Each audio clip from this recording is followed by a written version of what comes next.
রাধে রাধে সবাইকে। এখন আমরা আসি ভান্ডির বনে, যেখানে শ্রীকৃষ্ণ আর রাধারানীর বিয়ে হয়েছিল। চলো তোমাদের সঙ্গে একটা জিনিস শেয়ার করি। এখানে দেখতেই পাচ্ছ একটা কুয়োর মতো করা আছে। এখানে সমস্ত তীর্থের জল এক জায়গায় আছে। যখন শ্রীকৃষ্ণ আর রাধারানীর বিয়ে হয়েছিল, ব্রহ্মাজি এইখানে সমস্ত তীর্থের জলকে এক জায়গায় নিয়ে এসেছিল। এই সেই দিব্য স্থান যেখানে শ্রীকৃষ্ণ আর রাধারানীর বিয়ে হয়েছিল, ভান্ডির বনে। এই যে তোমরাও দর্শন করে নাও রাধারানী আর শ্যামজিকে। এই যে দেখো, ব্রহ্মাজি শ্রীকৃষ্ণ আর রাধারানীর বিয়ে দিচ্ছে, মানে তারই একটা সুন্দরভাবে দৃশ্য দেখানো হয়েছে এখানে। খুবই ভালো লাগছে দেখে। আর জানো তো, এটা শুনেছি, আমি আগেও শুনেছি বহুবার, যে ভান্ডির বনে তারাই একমাত্র আসতে পারে।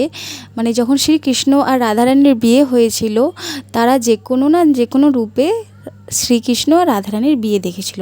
তারাই নাকি এই ভান্ডির বনে আসতে পারে। তো আমি জানি না যে আমি কোন রূপে দেখেছিলাম, যে কোনো লতা পাতা পশু পাখি যে কোনো। আর এটা শোনা কথা না, এটা একদম সত্যি। তো নিজেকে তো খুবই ভাগ্যবতী মনে হচ্ছে এখানে আসতে পেরে, যে জানি না যে কোন রূপে দেখেছিলাম রাধারানী আর শ্রীকৃষ্ণের বিয়ে চোখের সামনে। তা তো এখন মনে নেই আমার, কিন্তু এই জন্ম যে দেখতে পেলাম ভান্ডির বনে, আসতে যে পারলাম, এই জীবন আমার সার্থক। তোমরাও চেষ্টা করো বৃন্দাবনে এসে ভান্ডির বন আসার।